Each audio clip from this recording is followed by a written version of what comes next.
अस्सलामुअलैकुम वरहमतुल्लाहि वबरकातुहू। Class 9 biology chapter number 1 का जो टॉपिक मैं डिस्कस करूँगी आज वो है मुस्लिम साइंटिस्ट। 3 मुस्लिम साइंटिस्ट हैं जिन्होंने बायोलॉजी की फील्ड में बहुत ज़्यादा काम किया और मतलब उनको स्टडी बहुत डिटेल में स्टडी किया बायोलॉजी में, और उन्होंने बुक्स पब्लिश करवाई अपनी। ठीक है, इनकी पब्लिकेशंस भी हैं। अब जो सबसे पहला साइंटिस्ट है जो मैं बताने जा रही हूँ वो है जाबिर बिन हयान। आपको इनकी डेट ऑफ बर्थ और डेट ऑफ डेथ पता होनी चाहिए। 721 में पैदा हुआ था और 815 में इसकी डेथ हो गई थी। ठीक है, ये कहाँ पर पैदा हुआ था? ये ईरान में पैदा हुआ था। इसने वहीं पर स्टडी की और इसने मेडिसिन की जो प्रैक्टिस है, मेडिसिन को स्टडी करने के बाद ये कहाँ चला गया था? इराक। और इसने मेडिसिन की प्रैक्टिस जो है वो इराक में की थी। अब इसने कहाँ किस सब्जेक्ट में स्टडी किया हुआ सारा? उसने केमिस्ट्री में एक वास्ट स्टडी जो है ना, उसने बहुत ज़्यादा स्टडी जो है वो केमिस्ट्री में की थी, क्योंकि वो आप मेडिसिन से पता चल रहा है कि केमिस्ट्री, तो केमिस्ट्री में की। और केमिस्ट्री में स्टडी करने के बाद इसने बुक्स पब्लिश करवाई, अल नबातात एंड अल हैवान। अल नबातात एंड अल हैवान क्या है? नबातात, उर्दू में नबातात कहते हैं पौधों को, प्लांट्स को। अल हैवान, हैवान मतलब जानवर, एनिमल्स। तो इसने एनिमल्स एंड प्लांट्स से रिलेटेड अपनी 2 बुक्स पब्लिश करवाई थी। ये था जाबिर बिन हयान।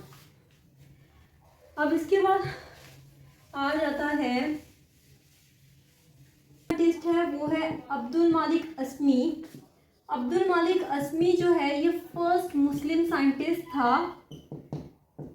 ठीक है, इसको फर्स्ट मुस्लिम साइंटिस्ट कंसीडर किया जाता है। ये 740 AD में पैदा हुआ और 828 AD में इसकी डेथ हो गई थी। ये फर्स्ट मुस्लिम साइंटिस्ट था जिसने एनिमल्स को स्टडी किया था बहुत डिटेल में, और इसने अपनी पब्लिकेशंस पब्लिश करवाई थी। इसकी 4 किताबें हैं जिनके मैं आपको नाम बताती हूँ।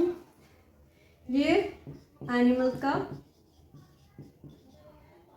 को उसने स्टडी किया था। इसकी जो बुक्स हैं उसमें है अल अबील, कैमल को कहते हैं, मतलब ऊंट के बारे में किताब थी इसकी। अल खैल, हॉर्स को कहते हैं, मतलब घोड़े के बारे में किताब थी। अल वहूश मतलब जानवर, एनिमल, ये किताब थी। और एक इसकी किताब थी फी अल कानून फी खालिकुल इंसान। ठीक है, ये था अब्दुल मालिक अस्मी का इंट्रोडक्शन और इसकी हम बुक्स के नेम। अब हम आ जाते हैं टूवर्ड्स द बू अली सीना साइंटिस्ट। बू अली सीना जो था ये 980 में पैदा हुआ था और 1037 में इसकी डेथ हो गई थी।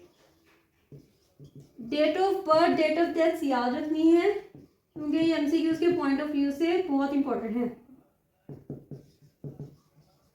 बू अली सीना, इसको फाउंडर ऑफ मेडिसिन कहा जाता है। फाउंडर ऑफ मेडिसिन से क्या इंडिकेट हो रहा है? इसने केमिस्ट्री में स्टडी किया था। इसको अविसीना कहा जाता था वेस्ट में, मगरिब में। ठीक है, अविसीना इन वेस्ट। और इसकी एक बुक है अल कानून फी इल तिब।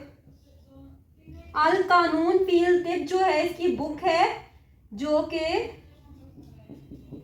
अब इसको कानून ऑफ मेडिसिन इन वेस्ट कहा जाता है। कानून ऑफ मेडिसिन, मेडिसिन का कानून वेस्ट में। ठीक है, और इसको ये क्या था? ये फिजिशियन था। ठीक है, ये फिलोसोफर था, एस्ट्रोनॉमर था। एस्ट्रोनॉमर होते हैं वो जो कि इल्म फल्कियात को स्टडी करते हैं और फिर चांद और तारों को देखकर मतलब डायग्नोस करते हैं प्रॉब्लम्स को। और फिर आ जाता है पोइट, और ये शायर था। ये था बू अली सीना का इंट्रोडक्शन। उसकी date of birth, date of death और उसकी बुक का नाम और उसकी बुक को क्या कहा जाता है वेस्ट में। ये यहाँ मैं अपने लेक्चर को एंड करूँगी। जज़ाकल्लाहु खैरन कसीरा। अल्लाह हाफिज़।